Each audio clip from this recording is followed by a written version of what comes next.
I think we're about to start.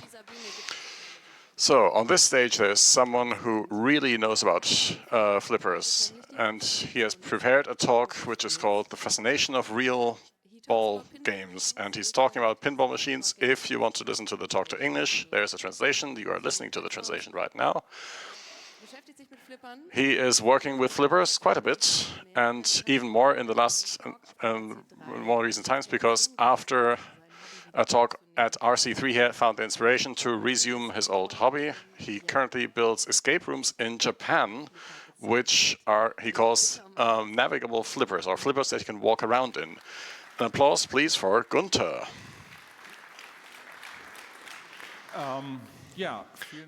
Yeah, thank you very much for this kind introduction. A minor correction, this might have...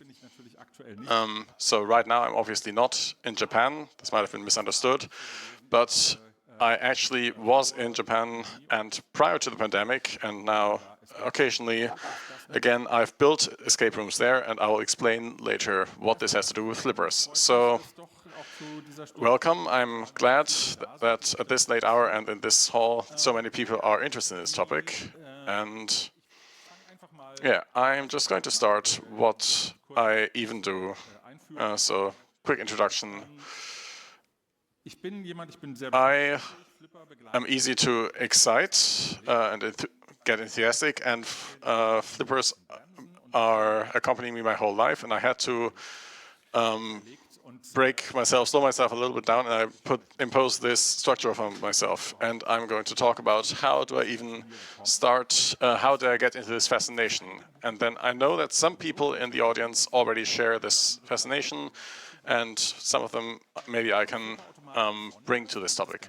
So what makes flipper machines special? There are a lot of things. So this history of flipper machines is one thing. They exist for a very, very long time, and they have a very fascinating development history. And so interesting things that happened with these pinball machines. And I promised, and I also want to keep this promise, I am going to share some personal things. I hope they're not going to be boring. I'm proud of what I did in this field of work. Not all of it has always gone very 100% correct, but there are a lot of personal things to share there. And at the end, I hope I'll have time for it, I will say more things about what is happening at the moment with myself, with these things, not with the pinball machines themselves, because this is where I come to my disclaimer. The disclaimer is I am a pinball machine enthusiast. I've worked with them. I used to be in the business for many, many years ago, but I'm not a specialist. I'm not a specialist for electronics, not for the companies, not for the history or anything. So I'm just a layperson who's engaged with it. So there are probably a lot of people who know a lot more in various topics than me. The other thing is I'm not up to date. So my pinball past ended with the big crash of the pinball industry around the turn of the millennium, around end of the 1990s, so when for a while no flippers were being produced at all. So anything that happened after that, there I'm a consumer, I might have only heard on the side, so that's really not my expertise. I tend to get lost in the topic sometimes. I hope that I can rein myself back in. I will be telling my story, which is subjective in various aspects. So this also means historically the history that I've lived through, because pinball machines are combined with other casino machines, and I've been also involved with that, of course. The history of pinball machines in itself, the technology, the fascination, the design, all of this is so incredibly fascinating and varied that I can only briefly mention a lot of the things. But I will try to mention a lot of the things because there's so many different aspects with pinball machines that are interesting to very different people who then work on them. So the last but not least, I'm trying my best, and I hope that's enough. So let's start with the sources of fascination. Here you can see two pictures. The one shows an 8-ball deluxe which is a pool game flipper, and the other one is a Fireball 2. Both of them are from the beginning of the 80s, 1981, 1982 is when they were produced, and my story starts with the year 1987. In 1987, I belong to the generation, and I'm now going on to the next slide, but keep these pictures in mind.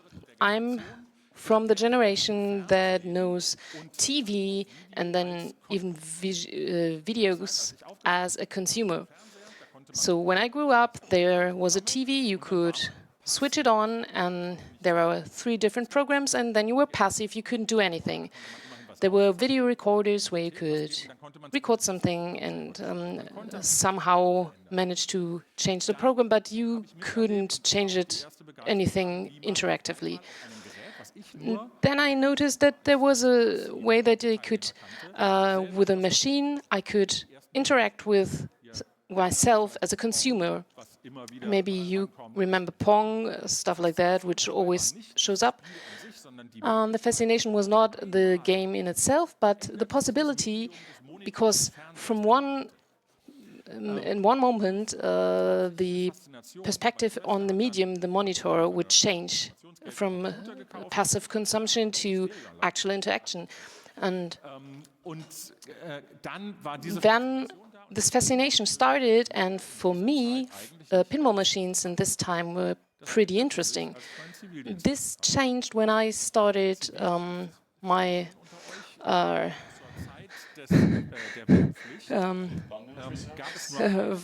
vulnerable service. There was only one way for male youths to avoid being drafted in the military services. That was when you had to put in a formal document, and you had to give good reasons for it to get a straight-away recognition as a refusal of military services. And then I came to an economic school where it was not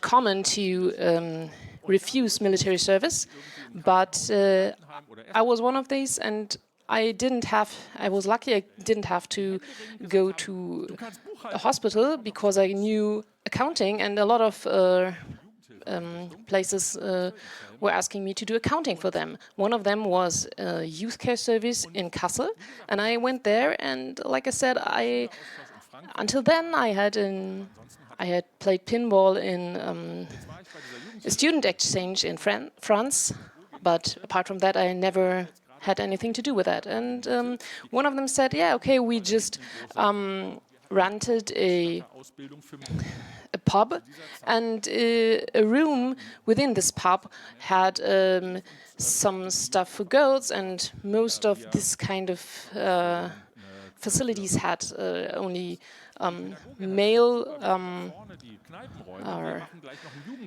interior, and this interior was designed specifically for girls. And well, the manager said something like, yeah, the youth people don't come to us because we have so pretty eyes. That was an actual comment from her, but we have to provide something for them. So we provided a kicker, a pool table, and a pinball machine. That was what had to be provided.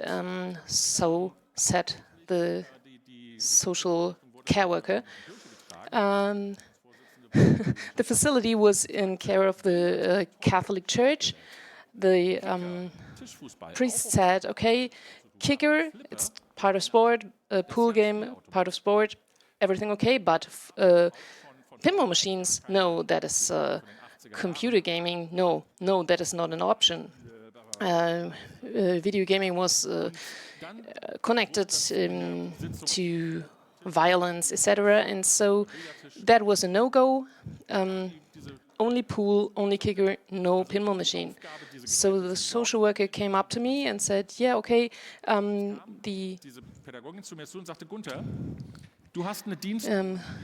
she said to me, Gunther, you do have a flat that is immediately above the pub, just buy a pinball machine and we can put it downstairs here on the weekends. It was an actual working order to me. So yeah, okay, I made it official and I researched it, found a company that provided this and set it up at my flat, and then it was like I could do it. And now I would have to buy a pinball machine, and now I'm going back to these two machines, and those were the two I had the choice with. Whoa, it was for the, oh, not the Catholic, it was the Protestant church.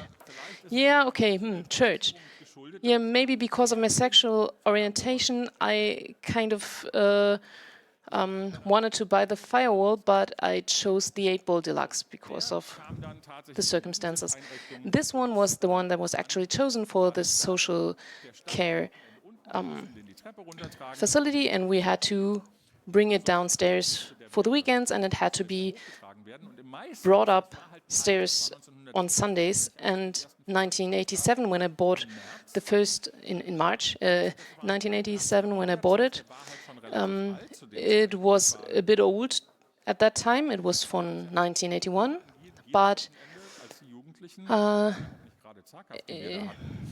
okay. So each weekend the kids played with it and they were a bit rough with it and it was broken, and over the week I repaired it and then put it downstairs again. And that was it. The fascination of this pinball machine, it was electronically controlled, a very early form of electronic controlled, Motorola based by the way. And then later I put stickers on them, Intel outside. But so this was the fascinating thing. The mechanics has to be controlled by electronics. So this is very abstract what I'm telling here, but I brought something for you. There are a few people in the audience who have balls like this. So those are pin balls. So hand them around maybe from one person to the other so that each person can have one of those balls in their hand, because you will be surprised, it is pretty heavy. And you need quite a bit of force to move these balls. You have very robust electromechanical things that are controlled electronically, and that really fascinated me when repairing these things. So it was not long before people discovered that this pinball machine was always being carried downstairs, and then the executive board said, okay, fine, you did this, but it shouldn't be the property of the civil service person, and you have to sell it. And I said, no, I'm keeping that one, buy your own. And the youth aide said, yeah, you buy us one. And what I did then is buy the fireball. Well, and then this stood around there for a while, but eventually had a defect that I couldn't repair anymore. And I had to return it. The merchant was so kind and took it back, and then had another one to sell. And the one that you can see here, the Fire Power, that's one we had in the youth organization. And I'm just glad that the office that decided over my military service, that they never found out that I put up this pinball, because otherwise they might have retracted my judgment. So I'm going to jump a little bit here. I wrote maybe questionable sometimes. So I'm going to move it ahead. So this fascination had me in its grasp, and then after I repaired the 8-ball deluxe and I started to call the vendors of these machines and asked, do you have broken machines? Would you like to sell them cheaply? Cheaply, because civil service. And I bought several broken devices, repaired them, and then passed them on to friends and so on. So this was just something that fascinated me. And this is a warning that some of you can confirm. If you have one pinball machine in your living room, it doesn't stay on its own.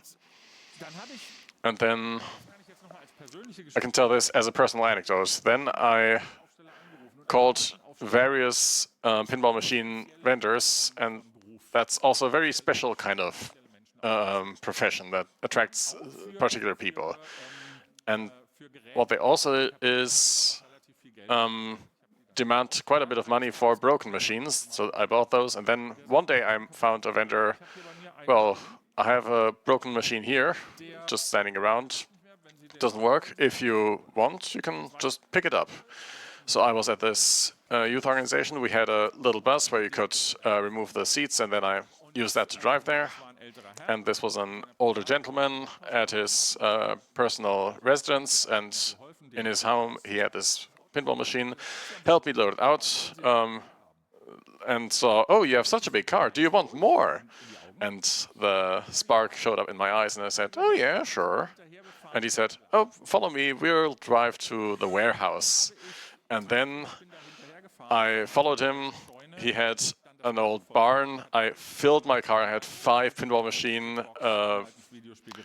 gambling machine, a music box, and other stuff. And he wanted nothing for all of that. He said, I don't need those things. If you enjoy them, just take them.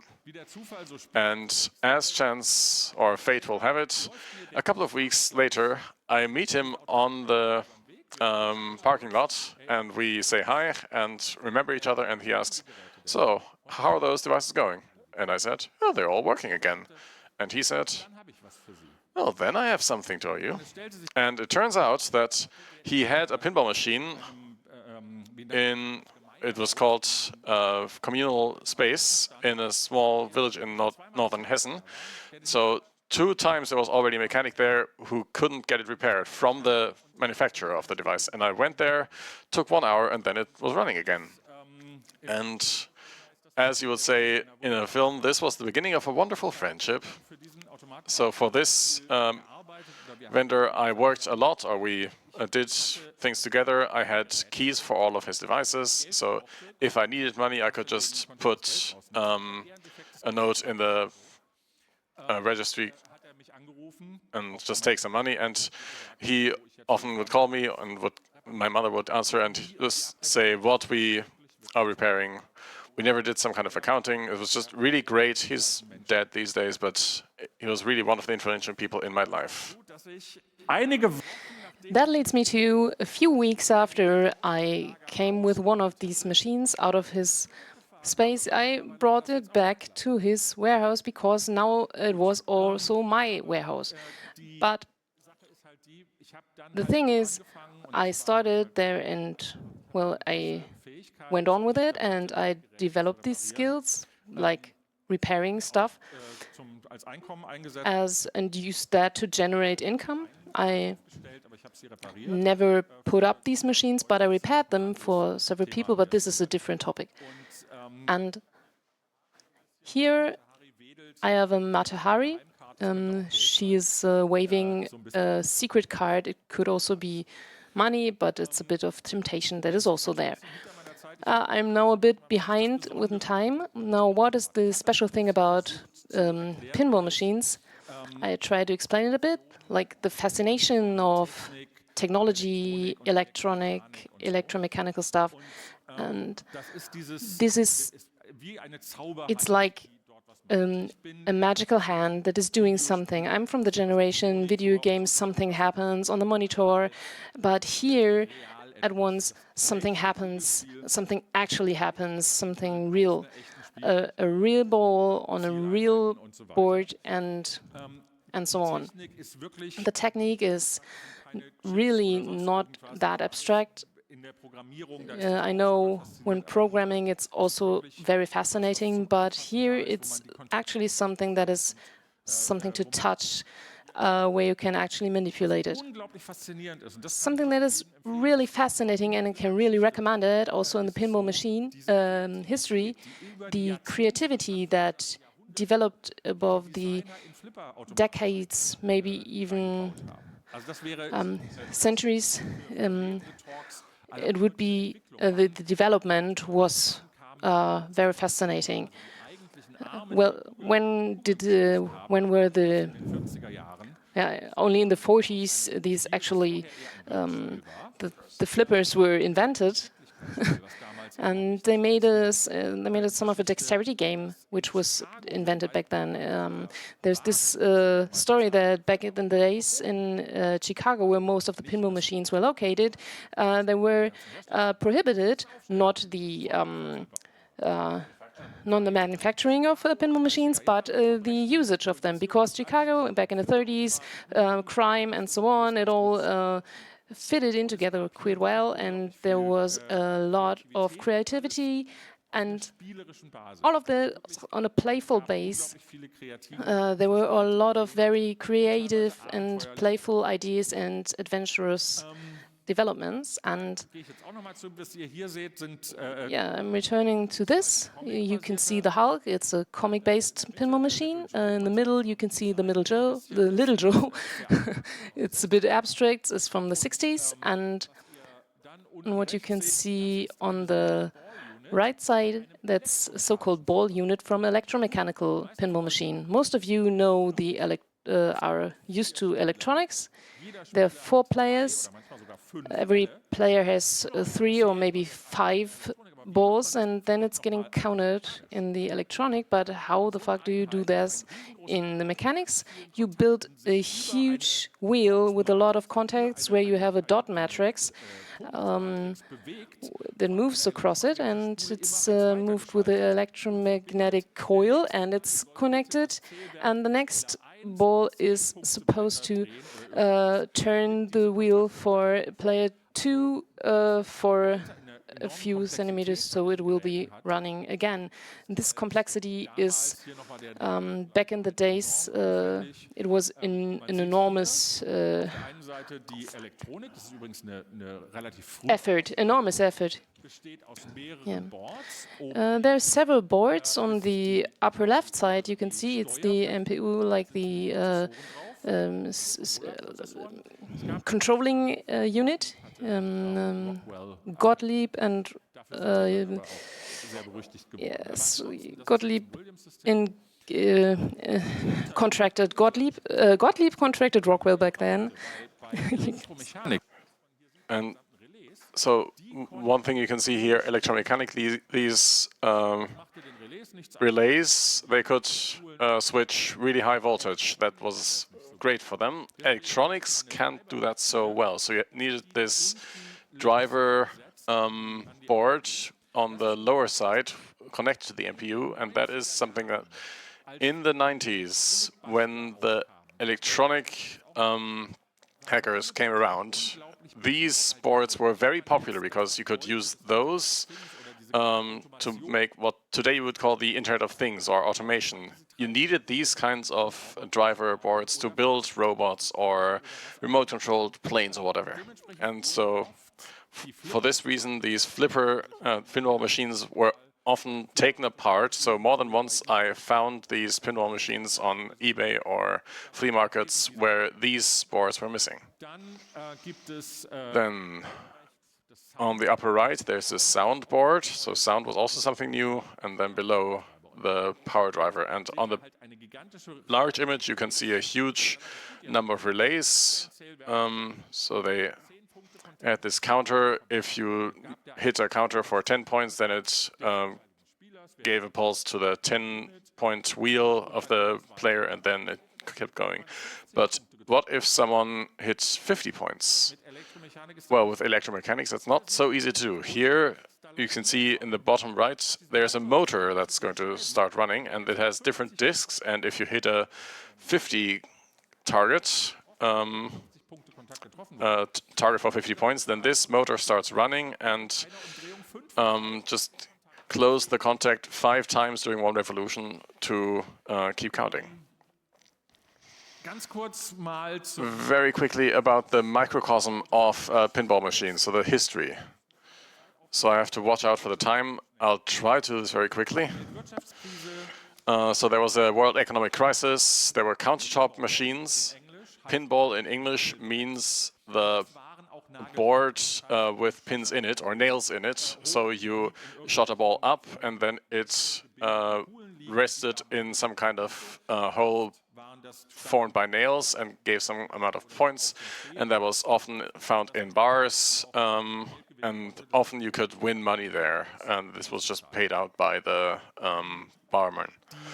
And then during the World Economic Crisis, you had gambling machines, you could win something, so there was this desperation element. But then a lot of people also said, we can earn money with this, and then manufacturers of these machines started popping up like mushrooms all over the place and took over, and then politics and the society started vilifying these machines as gambling machines. And this was the point where a lot of manufacturers then said, okay, this is a bit problematic, so... And then during the Second World War came, in large parts of the United States, flipper machines or pinball machines were banned because gambling machines were not allowed to be placed in Chicago and New York and other places. And then came a manufacturer from the company of Gottlieb and had a genius idea to add these bats or flippers, invented those that are based on baseballs things. And then you wrote on them, this is a game of skill. And so this way it was no longer gambling, so that was the trick to get around that. And then the next sentence is family business or half world. So there were different manufacturers. Gottlieb was a family business, so they watched out for their reputation, but there were also companies in Chicago, or one person called Ray Mahoney, already sounds a bit like a name from a crime series or whatever. And he said, well, why should we do games of skill? We can keep earning money with that. And then they built bingo machines. This was the machine company Bolly, founded by Ray Mahoney. But starting with the 1940s, this game of skill interpretation started to win through, and the pinball machine was born. And then, this is also something I can just recommend to look into it. There's videos about it and other stuff. The spirit of the current time, the current fashion, what came in, dice games, sex and crime, all kinds of topics that were in the pinball machines mirrored the youth culture of wherever these pinball machines were found, all over the place, in bars, in discos, and so on. And they were also not as complex then as they are now. I'm just going out of that because I'm running out of time. I have to tell you a bit of other stuff. I'm now telling this in advance. Sound is a thing. You had this kind of chimes inside, and when switching to electronical pinball machines, you have this counting machinery inside that the people were playing were actually hearing the rattling of the machine when the points were accounted. Now back to my history. This is a part of the warehouse where I was storing my stuff. And going back above these stories, I have during a long time repaired pinball machines. I had a business running as for assembling pinball machines. I was in Frankfurt in a so-called communication center. There was an 8-ball deluxe for quite a long time, you remember. It was located there, and it was running quite well for me. So then the pinball machines were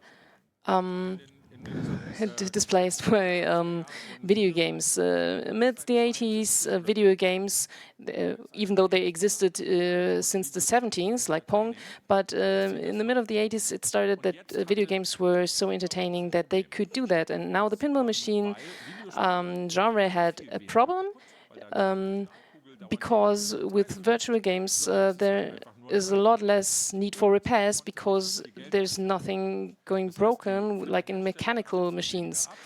The producers sold a lot less, and they try to retard this development by developing more advanced machines with more complexity and more blinky stuff, and this helped the pinball machines quite a lot. And now I'm quite at the end of my talk.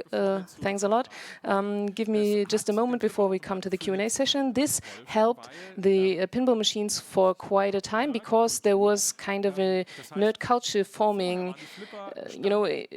Before that, pinball machines were standing within pubs everywhere, and every casual gamer could play it, and it made fun, and you just hit it, and you knew kind of what you had to hit.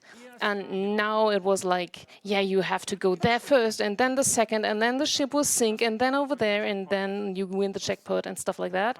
And this kind of reduced the number of gamers, but the machines got a lot of more expensive, and the generated income became smaller, and that resulted in ending the boom in the end of the 80s. And that is a thing, and that is why it's important for me to say that, to stress it. And even when we think about we want to reach a goal, sometimes we don't have in mind which consequences we are facing.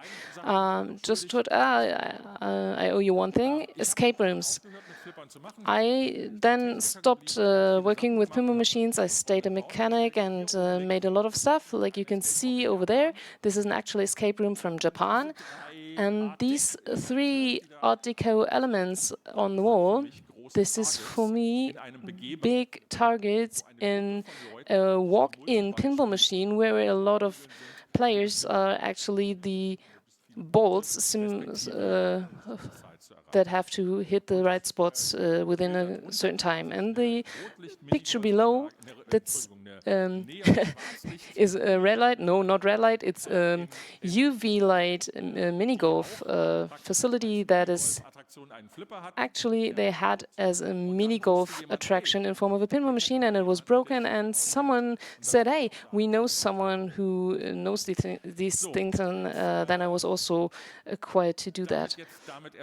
Now, this is well, okay. Pinball machines, building pinball machines yourself, that is something I have to say about this after the Q&A a bit, because I am, at the moment, I'm working at Digital Courage, and I'm accompanied by these pinball machines always, and I work with colleagues and ex-colleagues, and and we want to build a Fediverse pinball machine, and this is a project where we have also talked about, and I want to get this started with a lot of volunteers and stuff and others. And there was what I built. This was an e-tron Hyperball, which I've bought, and with this picture I want to stop the talk, and I'm now ready for the Q&A session, and the balls you could also hand out to me to the front again afterwards. Thanks a lot.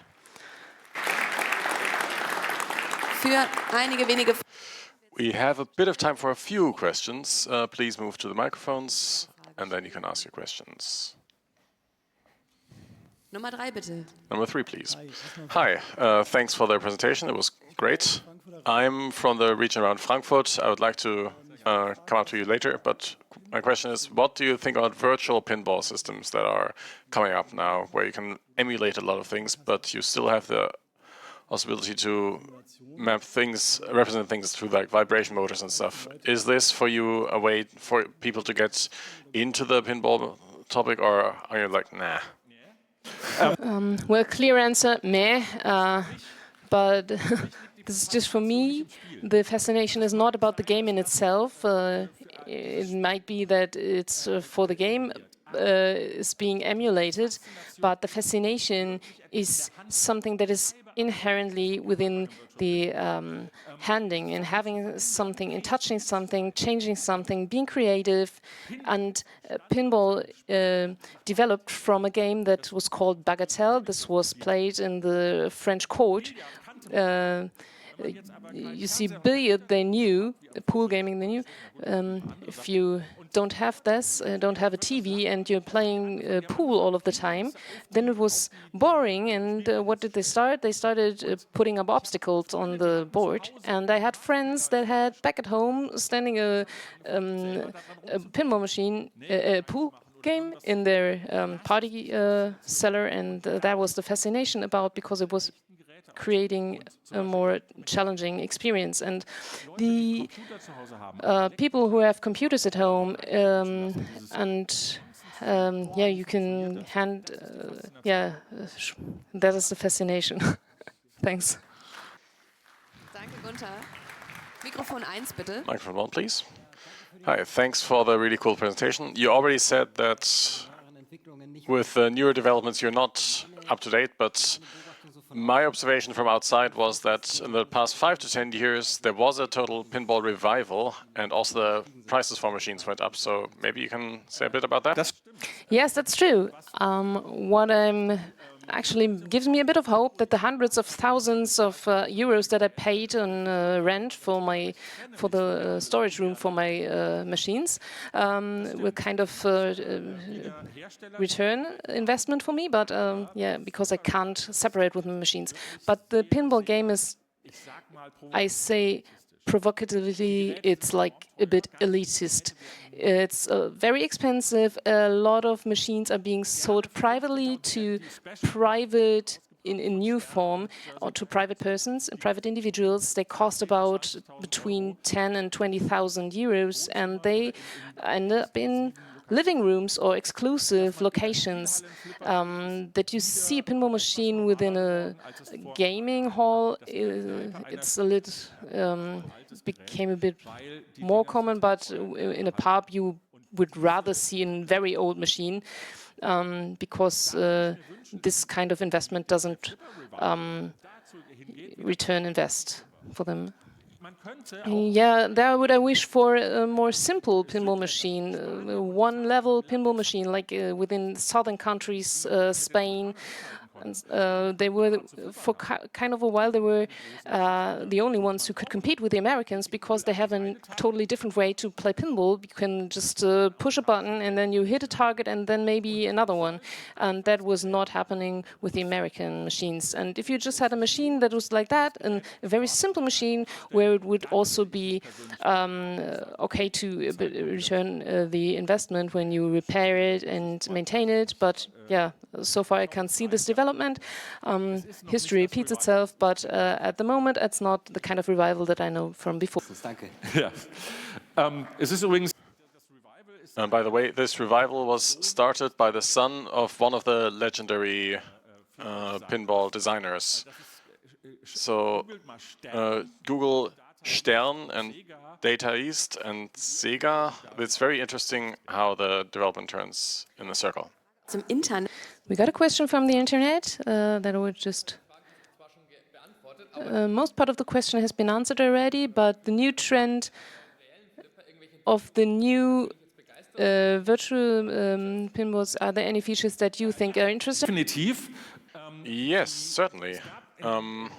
So at the end of the 90s, there was the project Pinball 2000, where a monitor was integrated into the playboard, kind of like a hologram. And then in Japan, amusingly, I also could play on the new pinball machines, and they tracked balls virtually through cameras and then did holographic stuff. They had some extra monitors or displays built into the playing board.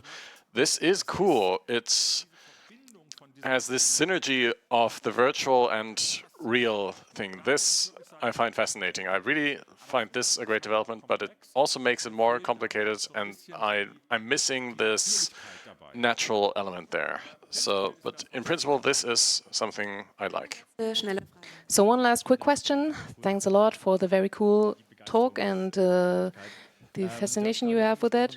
We just addressed that you earned some money with it, and there's a huge enthusiasm, and we talked about simple pinball machines. So what is keeping you from being participating in this revival and producing cheap pinball machines for pub?